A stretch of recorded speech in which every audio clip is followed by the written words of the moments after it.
तो देखिए यहाँ पर आप जो ये लिटिल लिखा है, लिटिल निकोबार, इसी लिटिल निकोबार पर एक नेशनल पार्क है जो भारत का सबसे छोटा नेशनल पार्क है।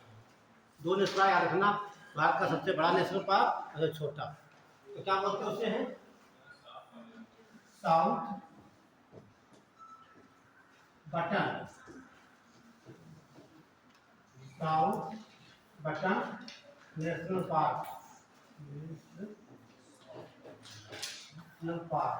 ये भारत का सबसे छोटा नेशनल पार्क है। एरिया इसका है 0.03 किलोमीटर। तो नीचे नोट कर लीजिएगा ना, यहाँ हम बोल रहे हैं। तो कहाँ है वो? लिटिल निकोबार में। हाँ, लिटिल लिटिल अंडमान में।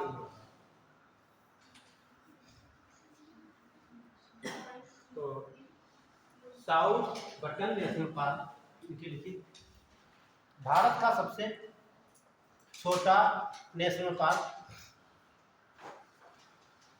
भारत का सबसे छोटा national park south button national park है। साउथ बटन नेशनल पार्क है जो कि लिटिल अंडमान पर स्थित है।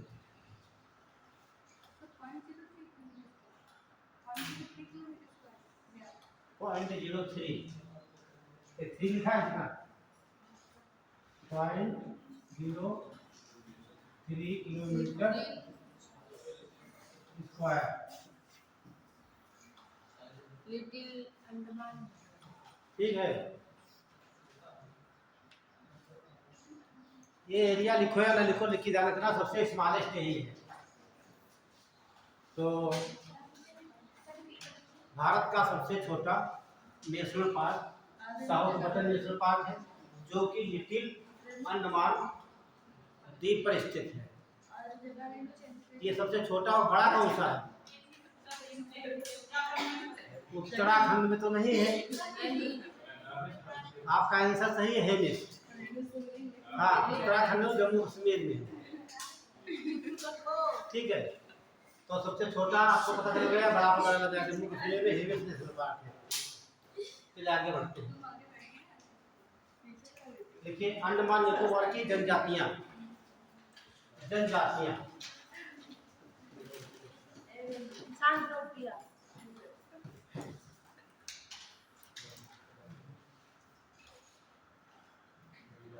शांत रहिए आप। ठीक है। तो जनजातियां देखिए कुछ बहुत इंपॉर्टेंट हमेशा पूछाता है। एक जरावा जनजाति आती है,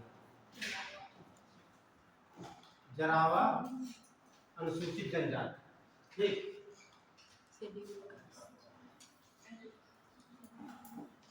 सोमपेन,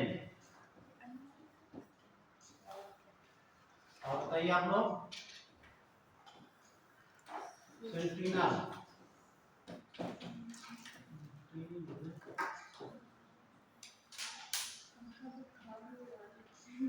ये थारू ऐसे पाए जाते हैं पूरी किनारे। ठीक है। जरावा, सोमपेन, सेंटिनल और ये ध्यान रखना ये सब नीग्रो प्रजाति की है। इसकी नीग्रो, नीग्रो प्रजाति।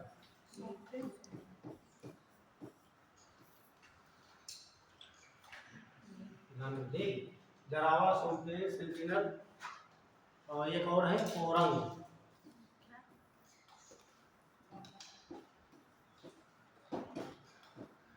ये चारों हैं, चारों सवाल पूछे गए एग्जाम में। ठीक है। और सबसे खतरनाक जानते हैं उसमें कौन सी है? कौन सी? ठीक है। यहाँ पे पहुंच जाता है तो सीधे। ठीक है। तो कभी जब वैज्ञानिक बनना तो खोजने के लिए यहाँ मत जाना। ये तो हो गई अनुसूचित जनजातियां। अब देख लीजिए कुछ यहाँ जो है कि चेंज किए गए हैं। पुराने द्वीप, बदले हुए नाम। पुराने द्वीप का नाम कर दिया गया है नया नाम, है ना। नया नाम।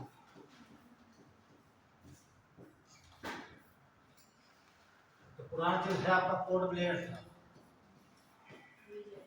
Port Blair.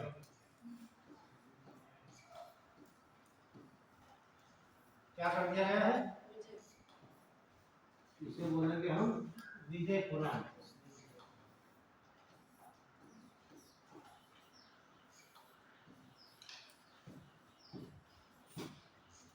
विजयपुरम। और ये तो करंट का है, शहीद आप लोग करंट पढ़ते नहीं हो। राजदीप का नाम जो बताओगे वही हम लिखते जाएंगे। सुभाष चंद्र बोस,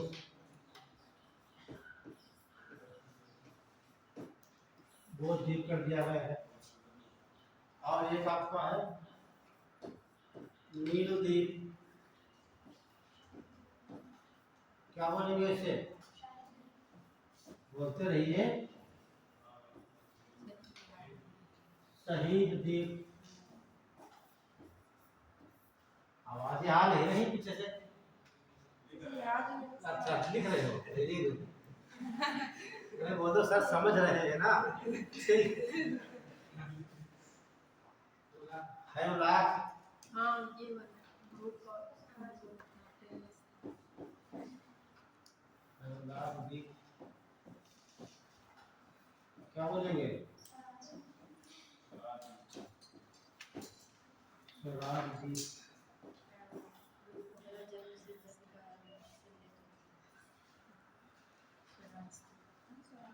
ये तो हो गए सब अंडमान निकोबार के। अंडमान के लिए कुछ और भी हैं, वो देख लीजिए आप। एक है व्हीलर द्वीप, व्हीलर द्वीप, ये कहाँ पड़ेगा,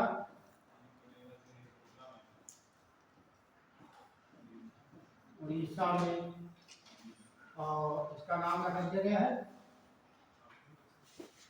कैप्टन अब्दुल कलाम। अब्दुल कलाम ये कर दिया गया है। एक और है श्री हरिकोटा,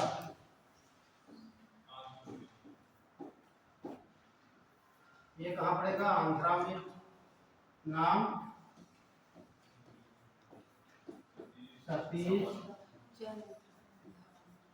चंद्र नहीं, सतीश धवन अंतरिक्ष केंद्र, अंतरिक्ष केंद्र।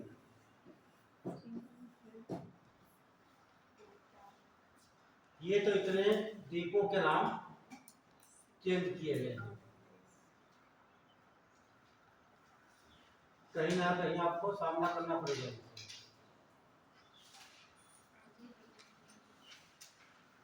ये नोट कर लीजिए, पोर्ट ब्लेयर का विजयपुरम कर दिया गया है, राजद्वीप सुभाष चंद्र बोस, नील द्वीप का शहीद द्वीप और हेमलाक द्वीप का स्वराज, व्हीलर जो उड़ीसा पड़ता है, बंगाल खाली पड़ेगा, उसका नाम डॉक्टर अब्दुल कलाम कर दिया गया है। और श्री हरिकोटा आंध्रा में है। और सतीश धवन अंतरिक्ष केंद्र है। ये तो द्वीपों के नाम, तो स्थानों के भी नाम बदल दिए गए। जैसे कोलकाता का नाम विजयपुरम है ना, विजयपुरम तो ये यहाँ पे श्यामा प्रसाद कर दिया गया है। और कांडला का नाम दीनदयाल कर दिया गया है। और लाल बाग का नाम बदल के लाल बाग सीतापुर आएगा, नहीं लेकिन जानना चाहिए आपको, ठीक है। क्या कर दिया गया है, सर सही किया गया, उस पे मूर्ति भी लिखी है। हाँ ठीक, चलिए वो तिल ये आपका हो गया अनुमान। ठीक है, अब डाल लीजिए, आपको पढ़ाना है मानसून। ठीक है,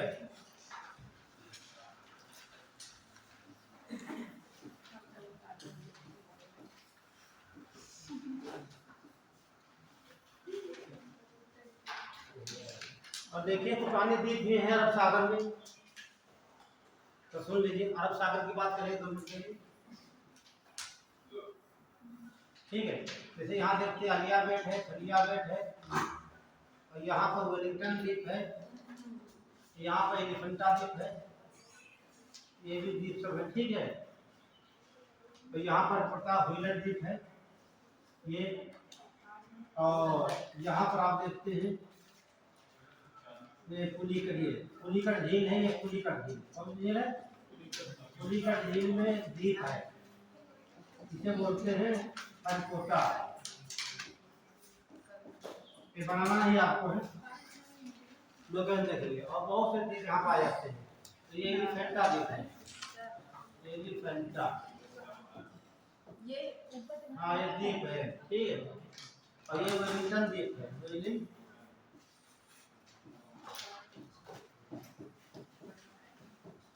एक केरल से इधर पड़ता है ये। ठीक है, तो इस प्रकार के सब और भी हैं, लेकिन लोकेशन आपको मालूम होना चाहिए। नहीं बनाना नहीं, लेकिन आपको दिमाग में होना चाहिए कौन सा द्वीप इधर है ना। अलिया बेट, खलिया बेट कहाँ हो गया? खंबात खाड़ी में हो गया, एलिफेंटा अरब सागर में हो गया, और उसके नीचे आएंगे तो दक्षिण में आएंगे तो केरल के सामने पड़ेगा आपका वेलिंगटन। वेलिंगटन क्या है? न्यूजीलैंड की राजधानी है। क्लियर? तो उधर देखेंगे आप व्हीलर द्वीप और अरकोटा द्वीप, नाम बदल दिए गए। हाँ, उड़ीसा के तट से 10 किलोमीटर बंगाल खाड़ी पड़ता है। ठीक, तो बात करें मानसून की।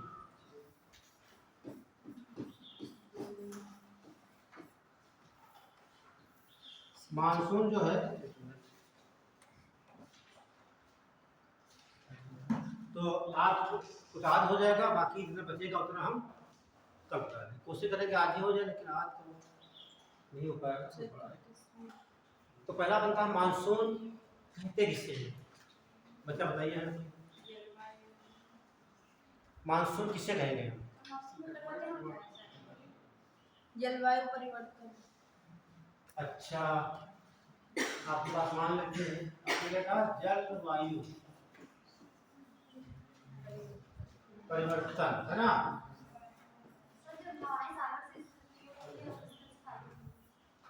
तो मौसम किससे कहेंगे? है ना?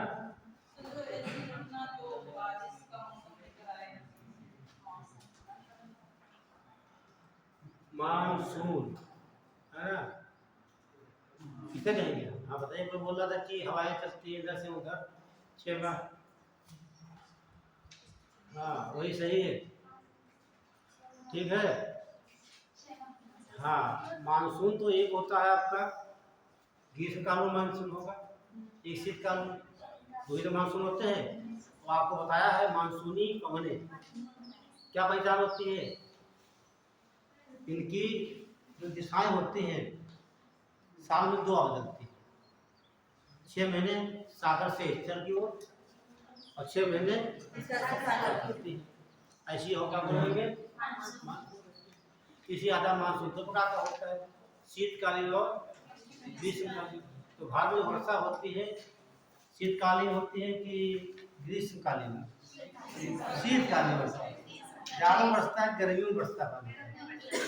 तो गर्मी माने ग्रीष्म होता है। ये सवाल। दूसरा सवाल बनता है, जैसे आपका भारत,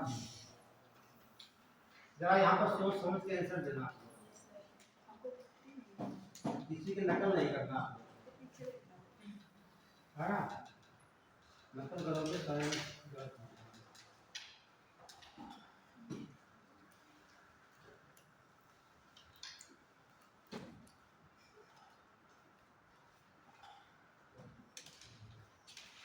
ये आपका भारत हो गया। और ये क्षेत्र है आपका बीच का, इसे क्या बोलते हैं? उष्ण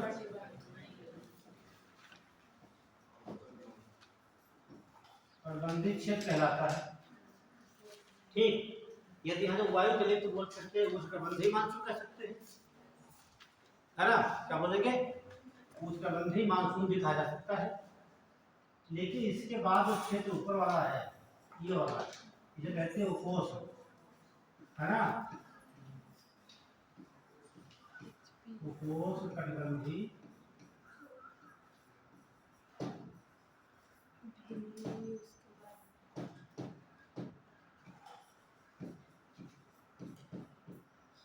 आप देखते हैं जो कर्क रेखा है आपकी, कर्क रेखा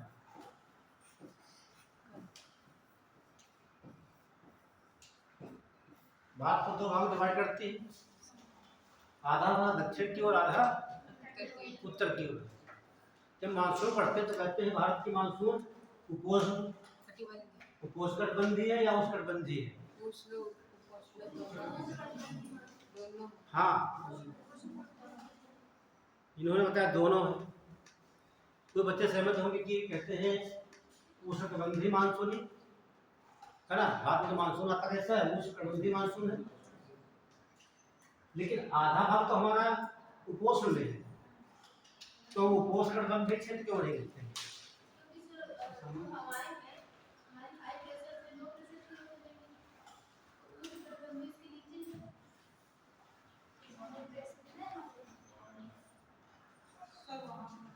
नीचे ऊपर से तो कोई मतलब नहीं है, नीचे ऊपर नहीं होता। हाँ,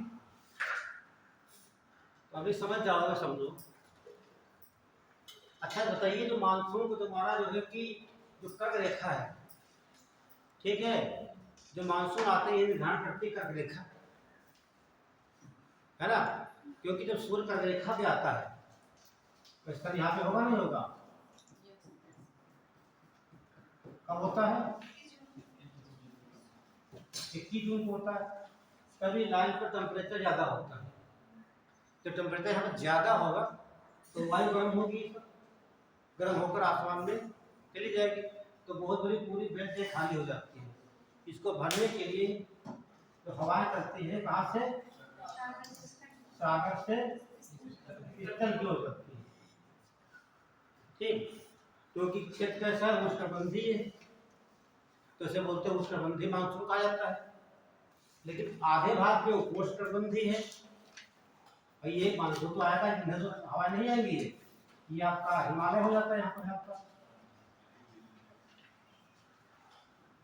जो भारत का जो मानसून है, तो ये बताइए कर्क रेखा निर्धारण करती है कि हिमालय निर्धारण करता है? हाँ, सुन लीजिए, कर्क रेखा निर्धारण नहीं करती है। भारत के अलावा जितने दुनिया में देश हैं, सब कहीं मानसून का निर्धारण कर्क रेखा करती है, लेकिन भारत में उसका निर्धारण कर्क रेखा नहीं करती। उसका निर्धारण वो करता है, हिमालय करता है। क्यों? क्योंकि जो इधर से हवाएं जाती हैं आंख भरी, यहाँ टकरा कर ये वापस चली जाती है भारत में, बरसात हुई। लेकिन जो यहाँ से बर्फ जमी हुई है, जो इधर से ठंडी हवाएं आती है, भारत में आ पाती है? नहीं आ पाती, भारत में नहीं आ पाती। अब मान लीजिए यहाँ पर दिल्ली पड़ेगा आपका, ठीक है, जनवरी में देखिए आप दिल्ली का तापमान लगभग 0 के आसपास होता है, 4, 5, 6 रहता है। लेकिन क्या उसी की लाइन में जो यहाँ पर देश होंगे अमेरिका में, वहाँ टेम्परेचर कितना होगा? वहाँ तो माइनस में होगा ना। यहाँ पर दिल्ली के अपेक्षा यहाँ टेम्परेचर माइनस में। पूछा था ये सब सवाल कि शीत ऋतु में दिल्ली का तापमान तो लगभग 4 से 5 डिग्री रहता है, 4 से 5 डिग्री रहता है, लेकिन उसी लाइन पर बाकी देश स्थित है, वहाँ का टेम्परेचर माइनस में या 0 डिग्री है। कारण क्या है? वो उधर से ठंडी हवाएं हाँ, कारण ये है, देखिए, जो शीतकाल आता है तो हवाएं जो इधर चलती है वाली है, ठीक, इसको रोक लेता है। यहाँ शीत हवाएं भारत में प्रवेश नहीं कर पाती हैं, यहाँ का टेम्परेचर नॉर्मल बना रहता है। लेकिन यहाँ पर हिमालय तो है नहीं, तो शीत हवा सब चला करती है, यहाँ का क्षेत्र बर्फ हो जाता है।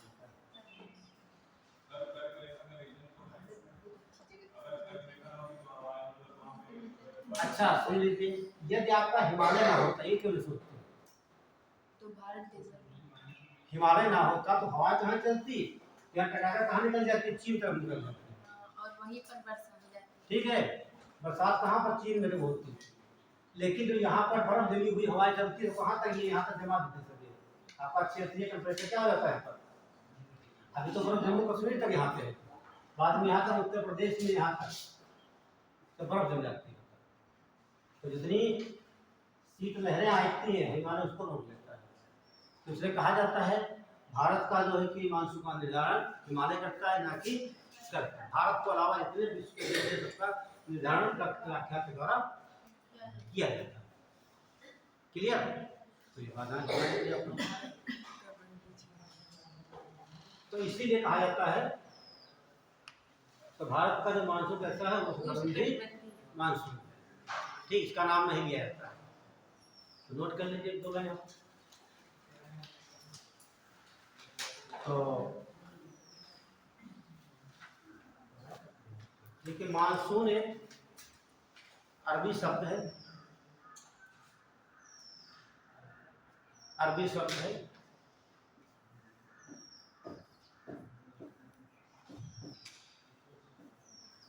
अब मसूदी का नाम सुना है? ये अरबी यात्री था। क्या था? अरबी यात्री था। ठीक है, भारत के जो मानसून क्या सबसे पहले इसने बताया, नोट कर लीजिए। भारतीय मानसून के बारे में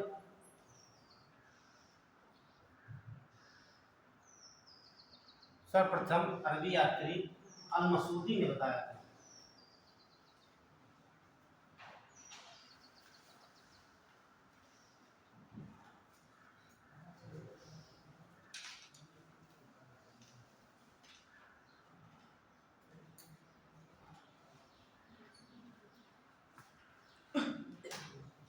तो ध्यान रखना, एक शब्द यहाँ लिखे कर हम, ये जलवायु।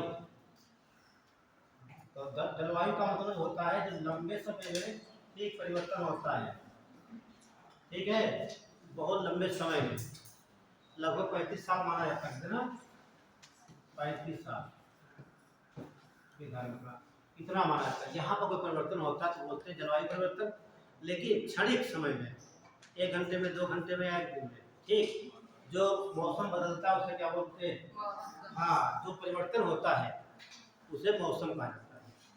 ठीक है, अब जब सुबह अच्छा मौसम हो तो 2 घंटे बाद बरसात होने लगे, ठीक, फिर आंधी आ जाए यहाँ पर, ठीक, कहाँ ये बदल रहा बार बार, ठीक है। और ये जो है कि जलवायु ये बहुत लंबे समय के बाद ये क्या होता है, ये परिवर्तनशील होता है, ये अपरिवर्तनशील होता है। ध्यान रखना, जलवायु क्या है? अपरिवर्तनीय होता है, और ये मौसम परिवर्तनशील होता है, क्षण क्षण में चेंज होता है, जैसे भाषाएं।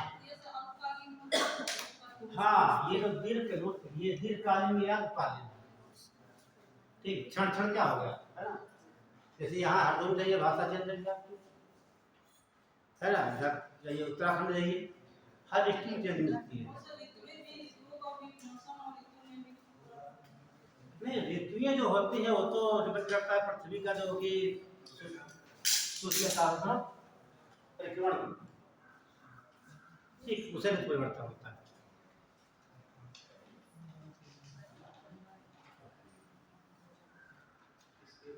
हो गया, चलिए।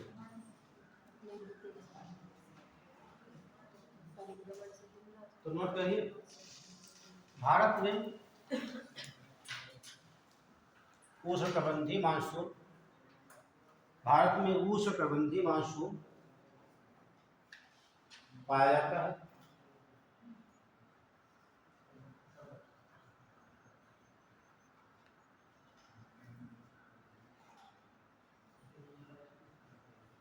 ठीक है, देखिए पूरे विश्व में भारत के अलावा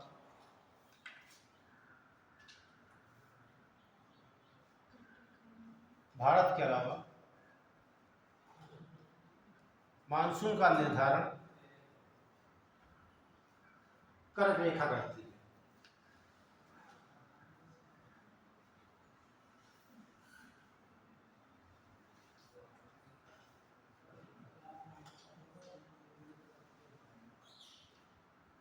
कर्क रेखा करती है, जबकि भारत में इसका निर्धारण हिमालय के द्वारा किया जाता है।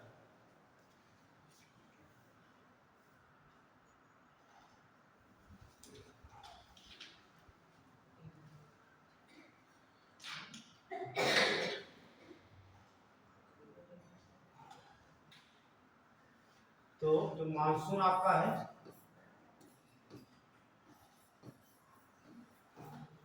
दो भाग में बांट सकते हैं। कौन कौन? एक तो ग्रीष्म कालीन और दूसरा शीतकालीन।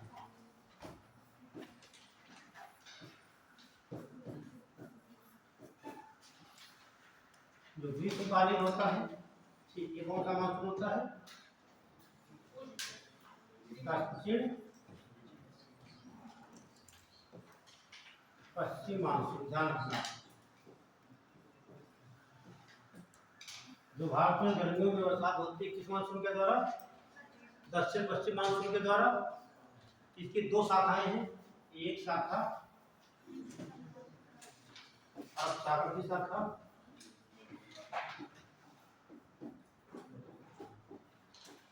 अरब सागर की शाखा,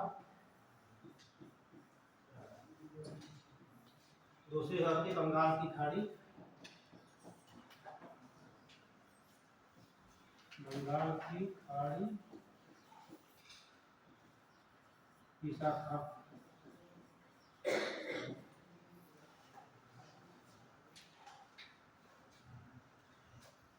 तो इधर जो होता है मानसून, इधर क्या बोलते हैं? उत्तर पूर्व मानसून।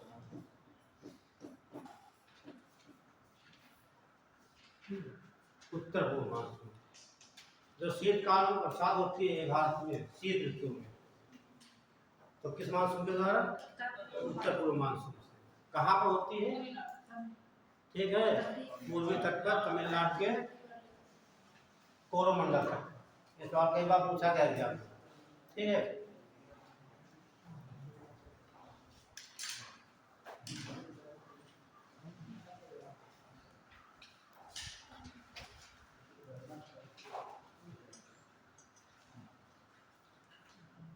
हो गया।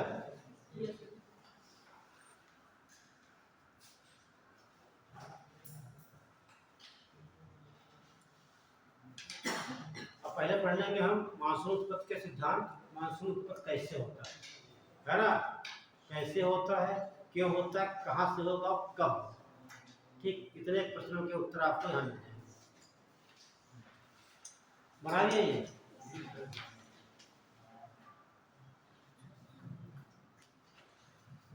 मानसून उत्पत्ति के सिद्धांत।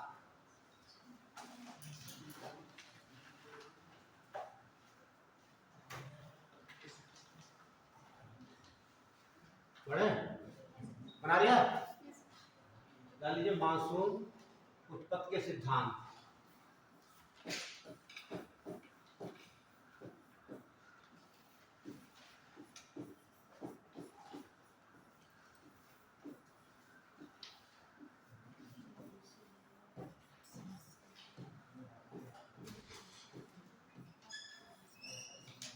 मानसून के सिद्धांत हमेशा यहाँ से सवाल आपको एग्जाम में 1 से 2 मिलते हैं, लेकिन आप लोग समझ नहीं पाते हो। ठीक है, तो 4 सिद्धांत हैं, सवाल वहीं से पूछता है। तो कितने सिद्धांत पढ़ने हमको हैं? 4 सिद्धांत। मुख्य रूप से 4 सिद्धांत हैं।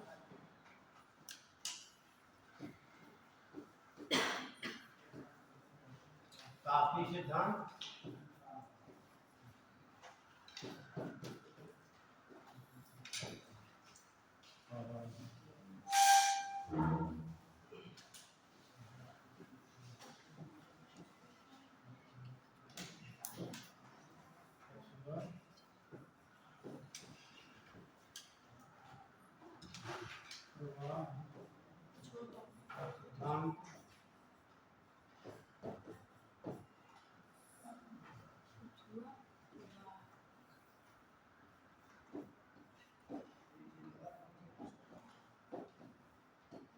जेट स्ट्रीम का सिद्धांत,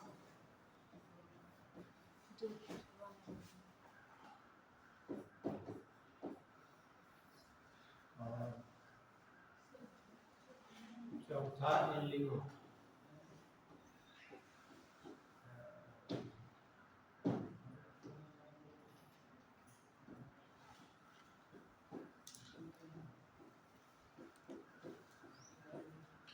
एल नीनो का सिद्धांत,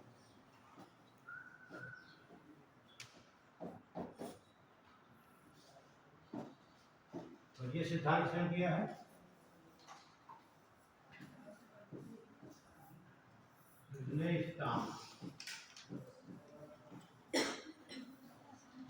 दूसरा का दिया है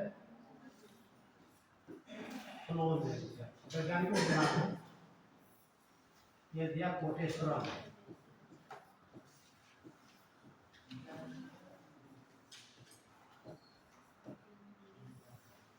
ये है आपका गिलबर्ट, ये पूछा गया एग्जाम में।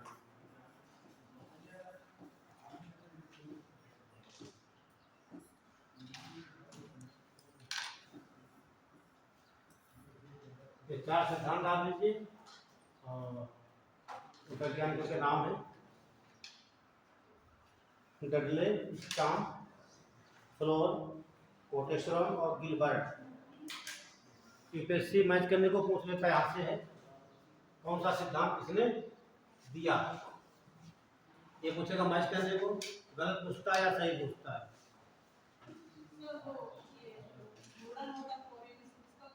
और कोरियोलिस हॉर्स, हाँ बिल्कुल प्रभाव पड़ेगा यहाँ पे। देखिए इसका कोरियोलिस बल का मतलब होता क्या है, देखिए सुन लीजिए आप मेरे पास। जो पृथ्वी हमारी है ना, पृथ्वी हमारी घूम रही है पश्चिम से पूर्व की ओर, है ना। कहाँ घूम रही है? 1670 किलोमीटर घंटा घूम रही है अपने वेग से। जब घूमती है उसके साथ में तो एक बल उत्पन्न होता है। कौन सा बल उत्पन्न होता है? उसी बल की वजह से कोनों में मोड़ आ जाते हैं, कोनों में दिशा का परिवर्तन होता है, और जिस बल के कारण कोने मुड़ती है उसे कहता है कोरियोलिस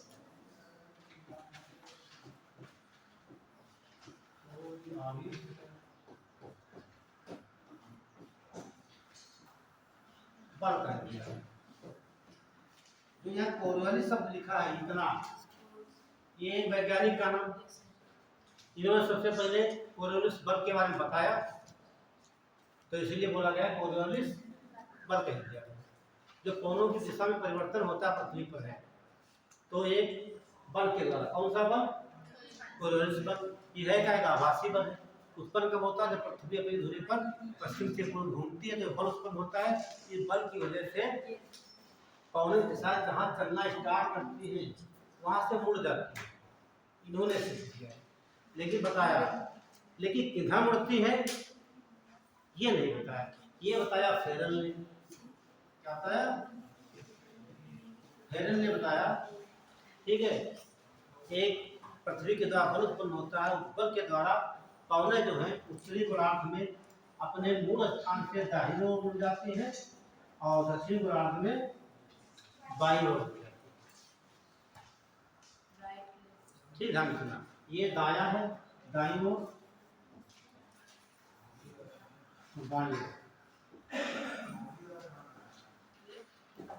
अभी जो आपको पौने बताए थे, एयर प्रेशर पेटियां बताए थे, आप नहीं थी क्या? है ना, पढ़ाया है, वहाँ बताए भी होंगे।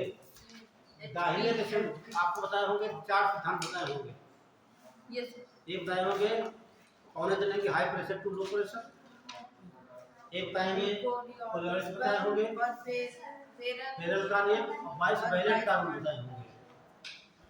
4 नियम रखते हैं इसमें पौनों के जो है कि कौन पेटियां जो बनती है पौनों की तरह, पछुआ पौन हो या व्यापारी पौन है या धुरी पौन है। यहाँ सवाल पूछा जाता है, ये सवाल कठिन पड़ जाता है, आपको दिशाएं पूछा जाता है कि व्यापारी पौनों की दिशा क्या होगी, उत्तरी गोलार्ध में, क्या होगी दक्षिणी गोलार्ध में। ये सब बता चुके हैं। ये छोटा हो तो आप नोट कर लीजिए, कोई समस्या हो तो यहाँ पूछ सकते हैं। ठीक है, दिशाएं इनके द्वारा क्या कहा दिशाएं, ये आपका कौन सा हो गया उत्तरी गोलार्ध। उत्तरी गोलार्ध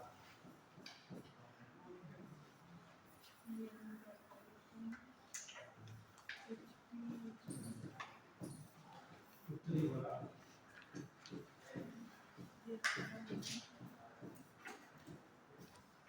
ये आपका दक्षिण गोलार्ध हो जाएगा।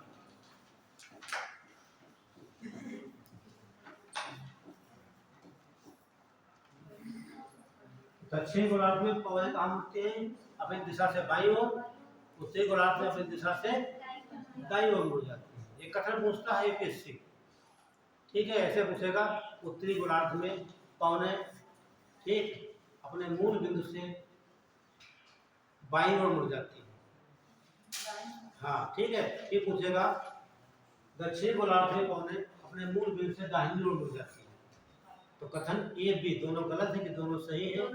एक गलत कि बी गलत। सवाल ऐसे वो उल्टा कर देता है इसका, और आपके दिमाग में रहता है वो सही पूछ रहा है तो गलती हो जाती है। तो यहाँ से क्या होंगे, दोनों जो मैंने पूछा है दोनों गलत होंगे। उत्तरी गोलार्ध में दाहिने मुड़ती है राइट साइड, और बाएं गोलार्ध में दक्षिण गोलार्ध में बाईं ओर मुड़ती है।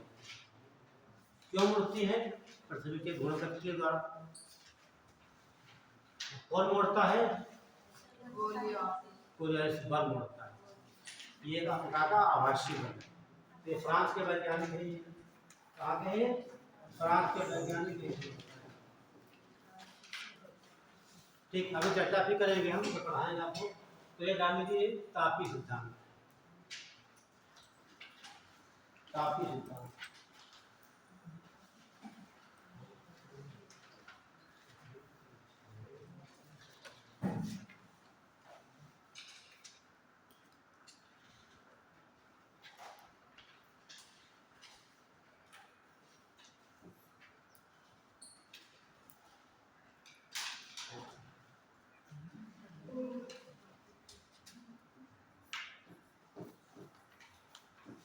तापी सिद्धांत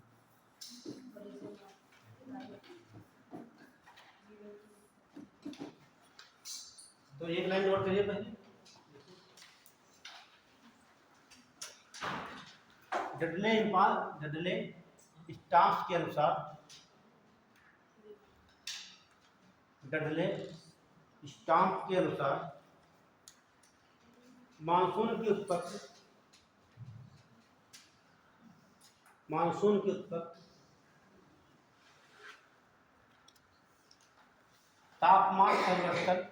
तापमान परिवर्तन के द्वारा होती है।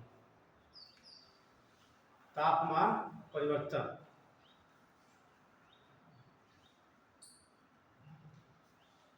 तो उन्होंने एक बात कही, तापमान परिवर्तन चेंज ऑफ टेम्परेचर। ठीक, तापमान कैसे परिवर्तन होगा ये आपको समझना है। एक बात समझिए, तापमान परिवर्तन कैसे होगा, हम भारत से लेकर करते हैं तो जल्दी समझ में आ जाएगा।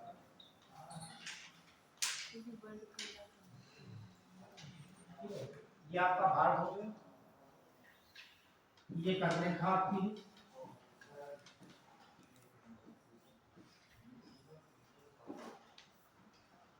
और यहाँ से आपको बातों को समझते चलना है। क्या करना है? समझते चलना है।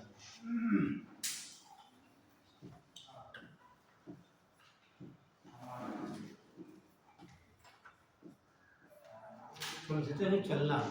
ठीक, समझोगे नहीं तो देखो ये कर्क रेखा है।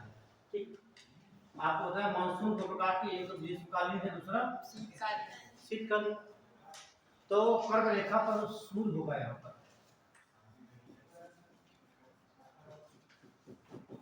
ये कब आएगा? जून में आएगा।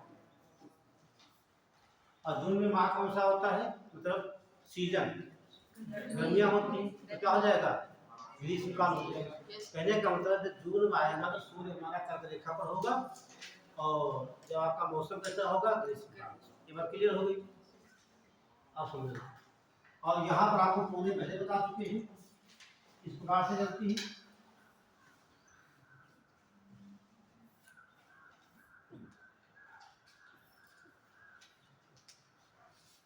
या समझ लीजिए मटेरियल कोनों की दिशा 5 डिग्री, 5 डिग्री इसका से दिशा है। ये कौन सी कोण है? व्यापारिक कोण है। दिशा समझ सकते हैं आप, देख लीजिए इस प्रकार चल रही है। और अब आपको निकालना बताया तो कैसे निकालेंगे, उसके गुणांक की बात करेंगे। ऐसे कर लीजिए आप। तो आप देखिए ये कोण इधर से आ रही है, ऐसे निकाल दीजिए। इधर आप साउथ ईस्ट नॉर्थ वेस्ट, इधर देखिए आप पवन चल रही है इस दिशा में। तो ये साउथ ईस्ट और नॉर्थ निकाल लीजिए। इधर कहाँ चल रही है? उत्तर पूर्व से दक्षिण पश्चिम की ओर, है ना। कहाँ चलेंगी? नॉर्थ ईस्ट है, साउथ वेस्ट इधर चलेंगे आपकी साउथ ईस्ट है। ये आपकी व्यापारिक कोण है, दोनों गोलार्धों में क्लियर हो गया। दक्षिण गोलार्ध में कहाँ चलेंगी? व्यापारिक कोण है दक्षिणी पूर्वी से उत्तरी पश्चिम चलेंगी।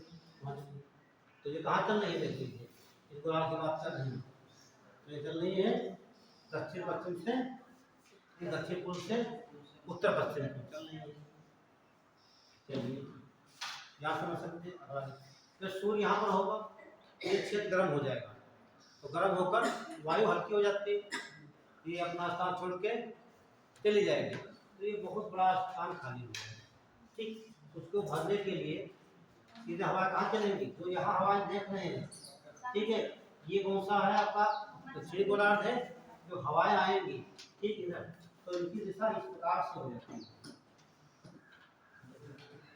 ऐसे। अब आपको यहाँ समझना है कि ऐसे मुड़ क्यों जाती है।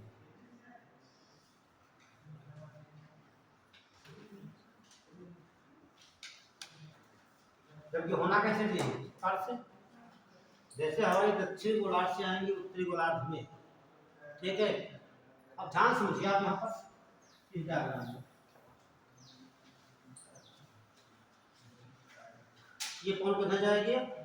उत्तरी गोलार्ध में। हमारा भाव उत्तरी गोलार्ध में है, तो यहाँ जानते हैं कहाँ से मुड़ेगी हवाएं? अपनी जगह से दाहिने मुड़ जाएगी, मुड़ेंगे ना। तो उत्तरी गोलार्ध कहाँ मुड़ेगी? मान लीजिए कौन यहाँ पर कोई रही होगी, कहाँ मुड़ेगी? दाहिना किधर आता है? ये कौन यहाँ पर है, यहाँ पर कहाँ मुड़ेगी? यहाँ राइट मुड़ेगी, यहाँ तो यहाँ पर मुड़ जाती है। तो यही कंडीशन बना दिएगा इससे राइट मुड़ जाएगी, ठीक। तो ये पौने आप समझिए। जब स्थान खाली हो गया, इसको भरने के लिए पौने कहाँ चलेंगे? सीधे सागर से स्थल पे। तो ताप का परिवर्तन हुआ, जैसे यहाँ पर ठीक है गर्म होगा, वायु उड़ जाएगी, तो क्या बनेगा? यहाँ लो प्रेशर निम्न दाब बन जाएगा, निम्न दाब पेटी बन जाएगी। और निम्न दाब पेटी को भरने के लिए हवाएं सागर से चलेंगी। जब यहाँ निम्न हो गया तो यहाँ क्या हो जाएगा? हाई प्रेशर ऑटोमेटिक हो जाएगा, हाई प्रेशर। तो ताप का ही तो परिवर्तन है। ताप परिवर्तन ना होता तो जो हवाएं सागर से कहाँ चल रही? स्थल की ओर। ये बताएगा मानसून के बारे में। अगली बात समझिए, जब हवाएं चलेंगी सागर के ऊपर से जैसे आएंगी, अब हवाएं इस समय यहाँ पर है, जैसे आएंगी सागर के ऊपर हवाएं,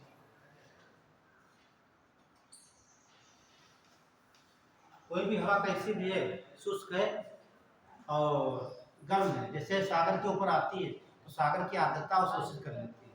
जैसे एग्जाम्पल बताते हैं आपको, जैसे मान लीजिए पंखा चल रहा है, हवा जैसे भी आ रही है, ये इसके सामने ऐसा कोई हम लगा दें कि इसको पानी से हवा गुजरना पड़े।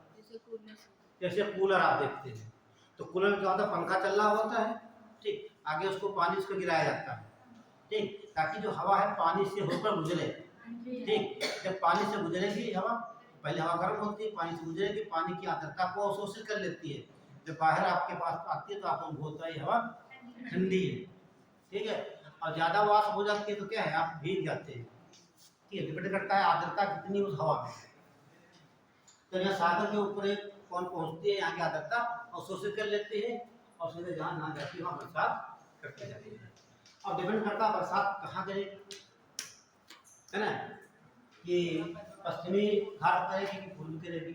पश्चिमी घाट मैंने बताया भारत की सबसे लंबी पर्वत श्रेणी है, ठीक। तो यहाँ से मानसून प्रवेश कर जाएगा, घाट में, इस घाट से प्रवेश कर जाता है और दूसरी शाखा चली जाती है सीधे अरावली पर्वत श्रेणी यहाँ निकल जाती है इसे।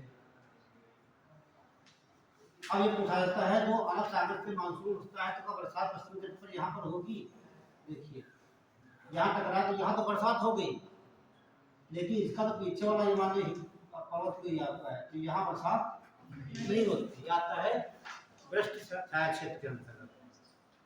मान लीजिए कोई ये आपका पर्वत है और ये आपकी मानसूनी हवाएं आ रही है, टकराएंगी और ऊपर उठेंगी, यहाँ क्या बनेंगे, बादल बनेंगे, पूरी बरसात नीचे हो जाती है। जब ये उतरती है तो कैसी हवा हो जाती है, शुष्क, और शुष्क हवा में जलवाष्प तो हो गई नहीं, तो यहाँ पर बरसात नहीं होती। तो यही जो आपका ये तट जो आपका है, ये केरल वाला, ये तमिलनाडु वाला, कोरोमंडल वाला, तो यहाँ पर बरसात नहीं होती, ठीक। जब वापस आता है ये तब बरसात होती है। तो डल्ले महोदय के द्वारा ताप का सिद्धांत ये कहता है कि मानसून की उत्पत्ति ताप के परिवर्तन के कारण होती है। अब यहाँ पर कोई समस्या हो किसी को तो आप बता सकते हैं।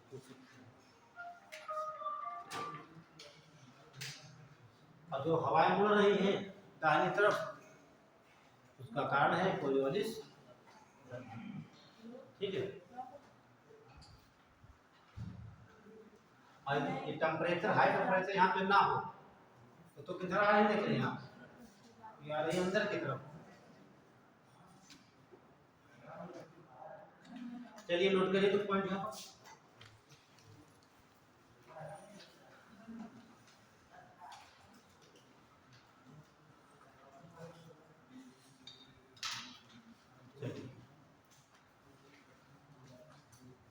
देखिए जून के माह में, जून के माह में सूर्य कर्क रेखा पर सीधा चमकता है,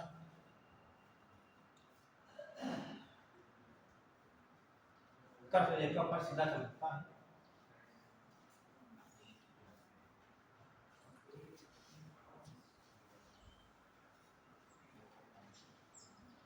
जिससे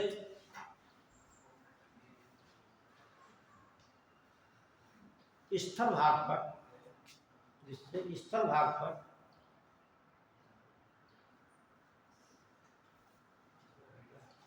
निम्न वायुदाब पेटी बन जाती है, निम्न वायुदाब पेटी बन जाती है।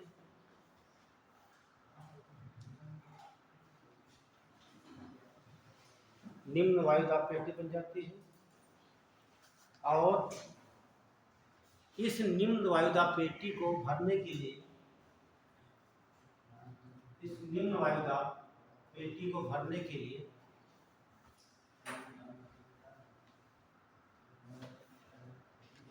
पवनें सागर से स्थल भाग की ओर चलने लगती है। इस निम्न दाब पेटी को भरने के लिए पवनें सागर से स्थल भाग की ओर चलने लगती है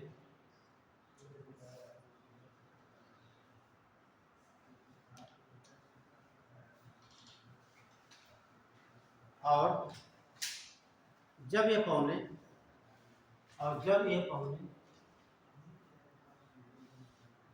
सागर के ऊपर से होकर गुजरती हैं, और जब ये पवनें सागर के ऊपर से होकर गुजरती हैं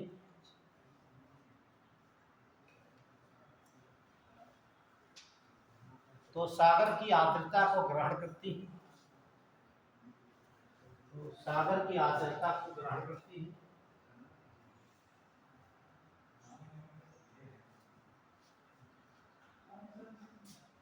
सागर की आर्द्रता को ग्रहण करती है और स्थल भाग में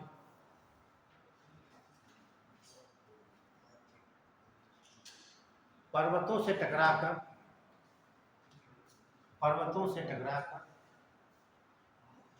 वर्षा करती है।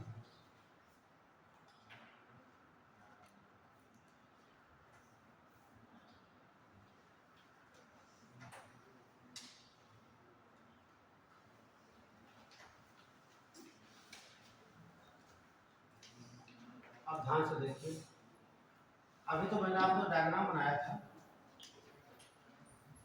अंडमान निकोबार का।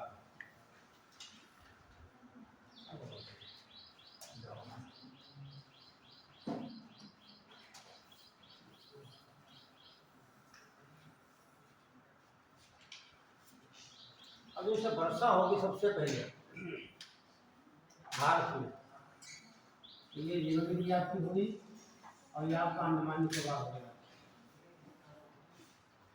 है ना। ये आपका अंडमान निकोबार हो गया और जो मानसून उठेगा इस प्रकार से। तो सबसे बरसात कहाँ होती है? अंडमान निकोबार में। ध्यान रखना, वो भी कहाँ होगी? ग्रेट निकोबार में। अंडमान में कि निकोबार में? निकोबार में, ध्यान रखना, ठीक है। तो सबसे दक्षिण में क्या है? ग्रेट निकोबार। तो ग्रेट निकोबार में सबसे पहले बरसात होती है 25 अप्रैल के आसपास। 25 मानसून यहाँ कब आता है? 1 जून। कहाँ टकराता है? केरल के तट से, वो भी मालाबार तट से, ठीक है। और ये 25 अप्रैल को सबसे पहले बरसात यहाँ से होगी। अगला पॉइंट के लिए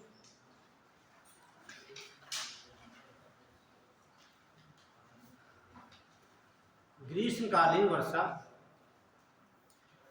ग्रीष्मकालीन वर्षा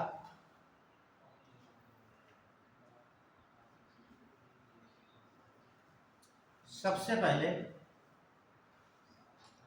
ग्रेट निकोबार में होती है।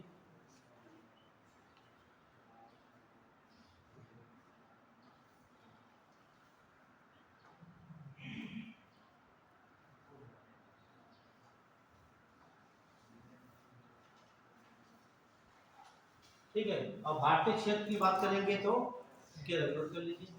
यदि भारतीय क्षेत्र की बात करें, यदि भारतीय क्षेत्र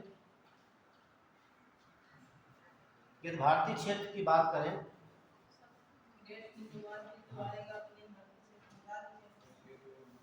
यदि भारतीय क्षेत्र की बात करें तो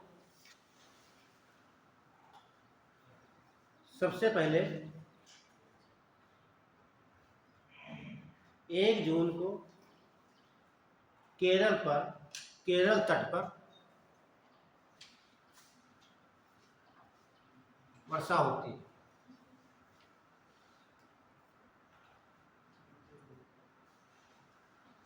तो मानसून कहाँ टकराएगा सबसे पहले? या फिर केरल तट पर, ठीक। और जब क्वेश्चन जैसा पूछा जाए वैसा आंसर देना, ठीक। जब क्वेश्चन पूछता है यहाँ से दोनों दिए होते अंडमान निकोबार, बहुत आसान कर देता है, तो केरल दे देगा, कर्नाटक दे देगा और तमिलनाडु दे देगा, तो आसान हो जाता है। लेकिन जब आपका दिया हो अंडमान निकोबार और दिया है केरल, तो सवाल को 2 बार पढ़ना, इंग्लिश और हिंदी में क्या कह रहा है। और जब गलती होगी तो वहाँ गलती आपसे नहीं होना चाहिए, ठीक है। ये पूछता है कि सबसे पहले ग्रीष्मकालीन वर्षा कहाँ होती है? भारत की बात करेगा तो ऑप्शन दिया होगा आपका अंडमान निकोबार, टिक कर देंगे आप। तो भारतीय मानसून है, वर्षा कहाँ सबसे पहले हो रही है? ये भी भारत का एक क्षेत्र ही है, भारत का केंद्रशासित प्रदेश है। ये भारतीय क्षेत्र की बात करेंगे, ठीक है। तो आप क्या करेंगे? आप केरल सबसे पहले कहाँ होती है? इतने क्यों दिया है मानसून, तो आप टिक करेंगे ये ये पूछता है भारतीय क्षेत्र में सबसे पहले मानसून कहाँ टकराता करके है, तो आप ये करेंगे केरला। तो सवाल पूछा जाए 2 बार आंसर पढ़ना, क्वेश्चन पढ़ना ध्यान से, मैं गलती हो जाएगी वहाँ पे। तो ये बात हो गई। अगला डाल लीजिए, पछुआ प्रवाह का सिद्धांत।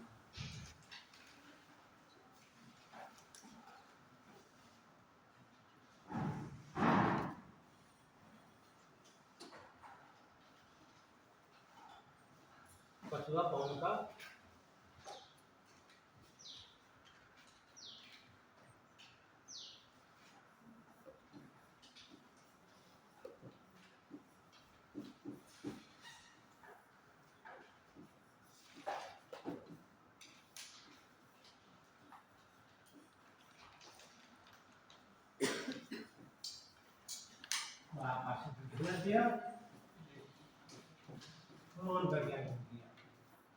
इन्होंने कहा तो भारत में मानसून की उत्पत्ति का कारण बताया इन्होंने ITCZ,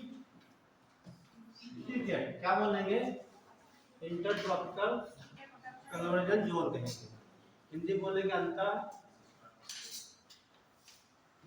क्या बोलेंगे, इंटर ट्रॉपिकल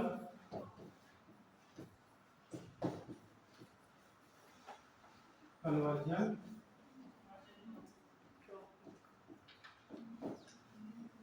जोन।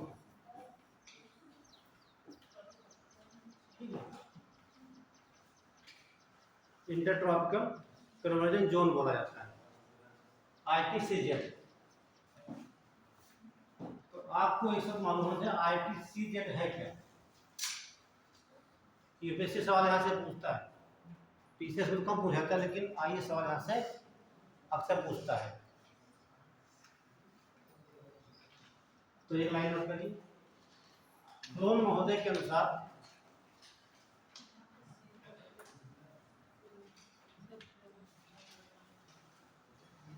तो लिख लिया इनका ट्रॉपिकल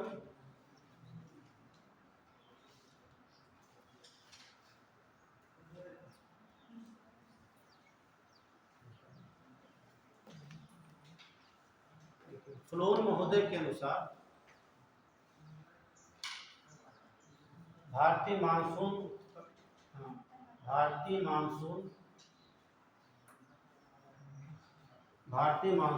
उत्पत्ति का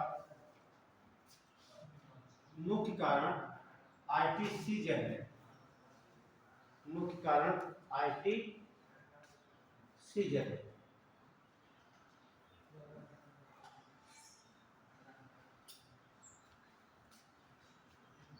अब ITC क्या होती है, सीधा पड़ता है वहाँ पे ये जोन बनते हैं। हाँ बनते हैं। नहीं देखिए, इन्होंने तक सही दिया है कि ठीक है, तो तरह समझ में नहीं आएगा, बेसिक समझिए आप, ठीक है, वैसे कुछ तो सॉल्व नहीं कर पाओगे, समझिए चीज़ों को, समझने के बाद हल कीजिए। तो आपको पता होना चाहिए ये कहाँ बनती है, कौन सी कंडीशन होनी चाहिए। तो इसे मान लेते हैं कि आपकी बात हो गई है, ये हो गई, ठीक।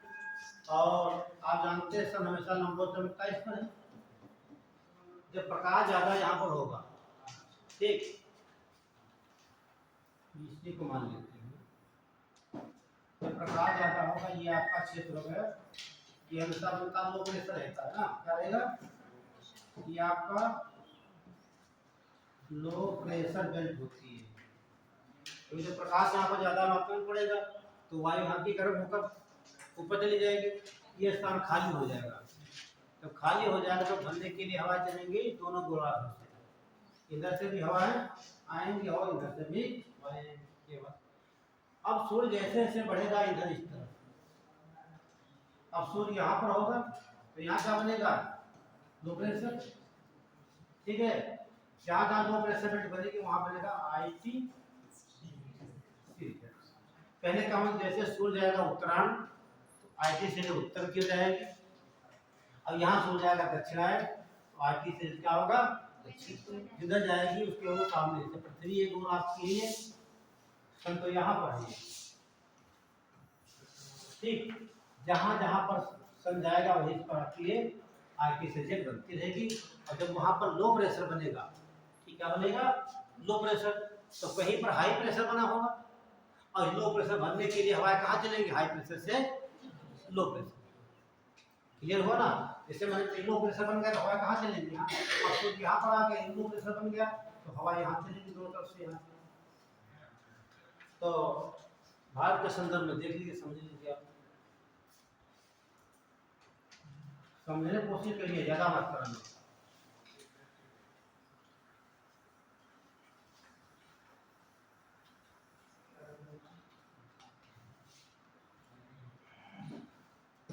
तो ये भारत का 4 मौसम है, क्या है,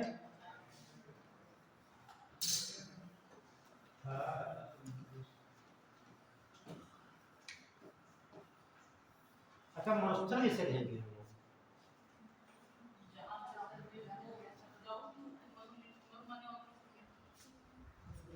नहीं, कैसे कहेंगे उसको, तो बनने के बाद आप बता रहे हैं वहाँ पे तो बन गया है ना, वहाँ क्या पाया जा रहा है, कौन सी कंडीशन होगी साल में, जैसे ये भाग यहाँ पर मरुस्थल बन जाए तो यहाँ पर क्या नहीं होगा, वर्षा नहीं होगी, मेन तो कारण वर्षा है, वर्षा होती है तो क्या खेत बंजर बन जाएंगे, है ना, कोई मरुस्थल बन जाएगा, नहीं बनेगा। वर्षा लगातार होती है तो यहाँ घास फूस जगती रहेगी, पेड़ पौधे होंगे, जीव जंतु यहाँ रहेंगे, है।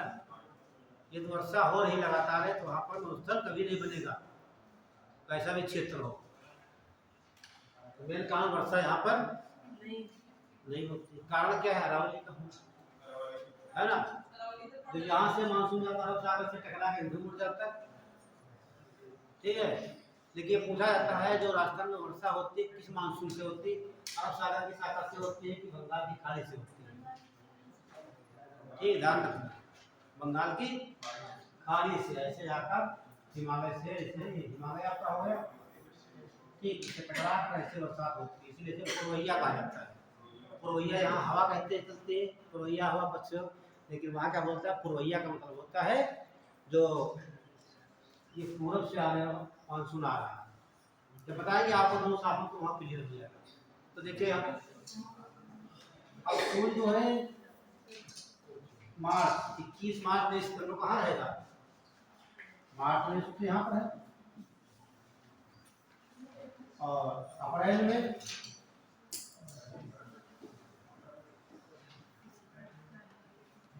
मई और सूर्य की स्थिति यही आ जाएगी, तो सन यहाँ पर है, सन यहाँ पर है, और सन आपका यहाँ पर है, एक बार सन यहाँ पर आ गया। अब जैसे जैसे सूर्य बढ़ता जाएगा किधर, उत्तर की ओर,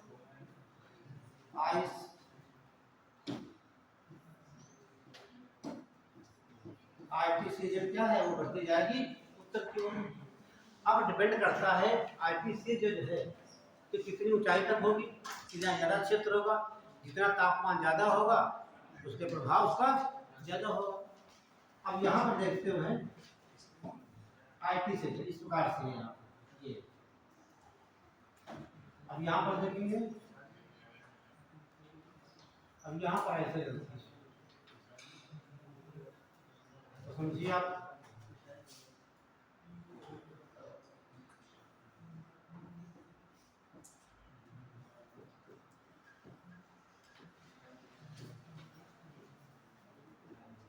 अब ये बताइए भारत में सबसे ज्यादा आईपीसीजेड जो है कहाँ पर होगी, क्योंकि यहाँ पर सबसे ज्यादा ये रेगिस्तान आपका, ठीक है, यहाँ पर बहुत जल्दी गर्मी होगी, बहुत ज्यादा ठंडा होगा, जैसे सूर्य दिखाई देगा बहुत ज्यादा तापमान सबसे ज्यादा रेगिस्तान में, यहाँ टेम्परेचर क्या होगा, टेम्परेचर सबसे अधिक होगा, तो टेम्परेचर सबसे अधिक होगा तो सबसे ज्यादा लो प्रेशर बनेगा, यहाँ तो लो प्रेशर बनेगा, बनने के लिए हवा बहुत तेजी से चलेगी, इस तरह चलती तो है लेकिन टकरा के वापस आ जाती है, तो सबसे ज्यादा प्रबल कहाँ होगी ये, थार के मरुस्थल में, ठीक है। जब ज्यादा प्रबल यहाँ होगी तो मानसून कहाँ चलेगा, मानसून तो ये चलेगा आपके सागर चलेगा ना। तो वही कंडीशन यहाँ पर है, जब आईटी प्रबल होगी यहाँ पर तो मानसून वहाँ हमेशा, देखिए जब लो प्रेशर बन गया तो हाई प्रेशर कहाँ हो जाएगा, सागर के ऊपर बन जाएगा, ये आपका लो प्रेशर बन गया। इसको बनने के लिए हवा कहाँ चलेगी, सागर से। तो वहाँ देखा ताप ने सिद्ध कर दिया भारतीय मानसून को, और यहाँ पर आईटी सीजन ने भी सिद्ध कर दिया कि भारत में जो मानसून आएगा वो मुख्य कारण क्या आएगा, आईटी। हालांकि दोनों का संबंध टेम्परेचर से है, हाँ ठीक है, इसलिए जो ताप का सिद्धांत सबसे मानक सिद्धांत है, ठीक। और जो आप देख रहे हैं यहाँ पर आईटी सीरीज बन रही है, किस कारण बन रही है, ताप के द्वारा, टेम्परेचर के द्वारा। और जो आपका मानसून या हवाओं का चलना ये ताप पर ही निर्भर करता है। ये पूरे पृथ्वी की ताप एक से बराबर सम कर दिया है तापमान। तो क्या मानसून आएंगे, मानसून कभी नहीं आएगा, हवाएं बिल्कुल नहीं चलेंगी, आंधियां बिल्कुल नहीं आएंगी, ठीक। जहाँ पर ऑक्सीजन ज़्यादा ऑक्सीजन होगी, जहाँ पर कार्बन डाइऑक्साइड में ज़्यादा होगी, तो ये दिल्ली शहर में रहना मुश्किल हो जाएगा, है ना। दिल्ली में प्रदूषण ज़्यादा हुआ, प्रदूषण ज़्यादा से क्या होता है, प्रदूषण ज़्यादा होगा, टेम्परेचर ज़्यादा हो जाएगा। तो मान लीजिए जगह ही आपका है, यहाँ प्रदूषण ज़्यादा, जहाँ प्रदूषण होगा तापमान ज़्यादा होता है। आप जाड़ों में जाइए, शहरों की बच्चा गाँव में ज़्यादा ठंडी लगती है। अभी ठंडक आ रही है, आप नवंबर में जाइएगा सीतापुर के अंदर गाड़ी निकालना, फिर उसी टाइम आप निकालना सीतापुर के बाहर, तो आपको ज़्यादा ठंडक लगेगी, यहाँ ठंडक कम लगती है, देख लेना। तो यहाँ पर क्या है, प्रदूषण ज़्यादा है तो टेम्परेचर ज़्यादा है, टेम्परेचर ज़्यादा होगी, हवाएं यहाँ की गर्म होगा, कहाँ चली जाएंगी, ऊपर चली जाएंगी। इसको भरने के लिए ग्रामीण क्षेत्र से हवाएं आएंगी,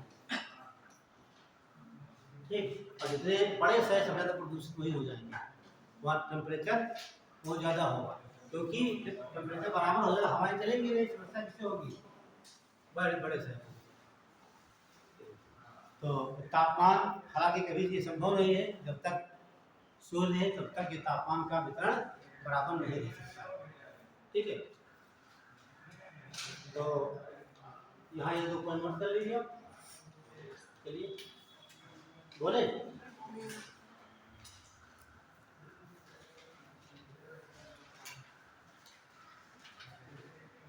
बस समझना ज़्यादा है, लिखना कम यहाँ पर, एक पॉइंट। भारत में थार के मरुस्थल में, भारत में थार के मरुस्थल में, थार के मरुस्थल में ITCZ सबसे प्रबल बनती है।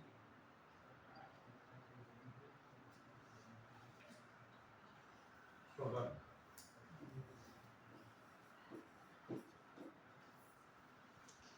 प्रबल बनती है।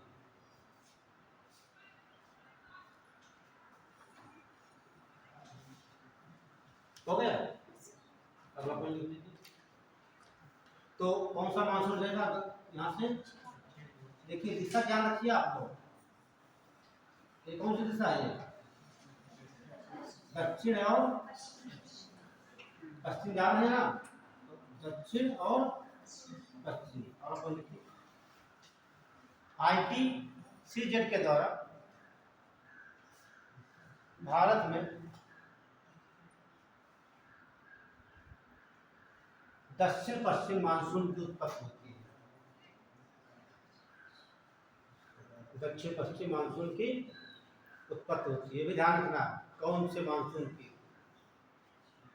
और ये मानसून है क्या, ग्रीष्मकालीन, जो कि एक ग्रीष्मकालीन मानसून है, जो कि एक ग्रीष्मकालीन मानसून।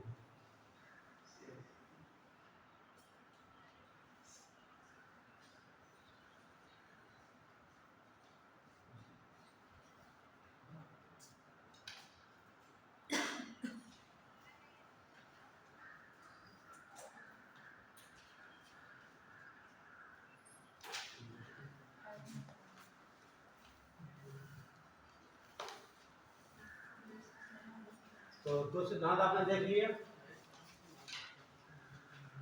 हवा रहेगा। टाइम हो गया है, डाल लीजिए जेट।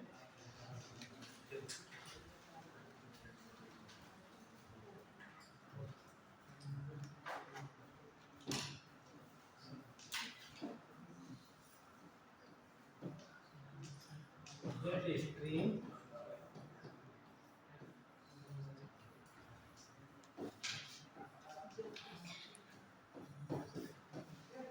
सिद्धांत। ये पाठ है इसलिए कि भारतीय वैज्ञानिक के द्वारा दिया गया है। क्या नाम होता है?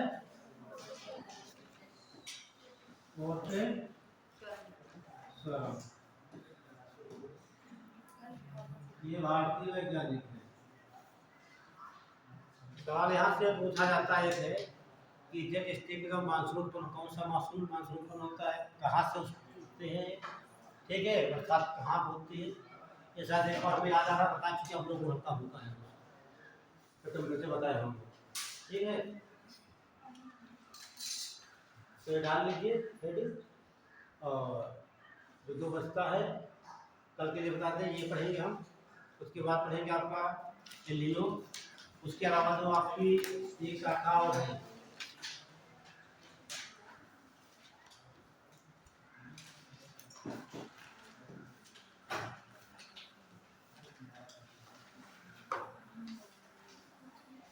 ये शाखा, एक शाखा इधर जाएगी, ये शाखा इधर जाएगी, कैसे टकराती है, कहाँ वर्षा करती है, एक ही है कि कहाँ दोनों धाराएं मिलती हैं।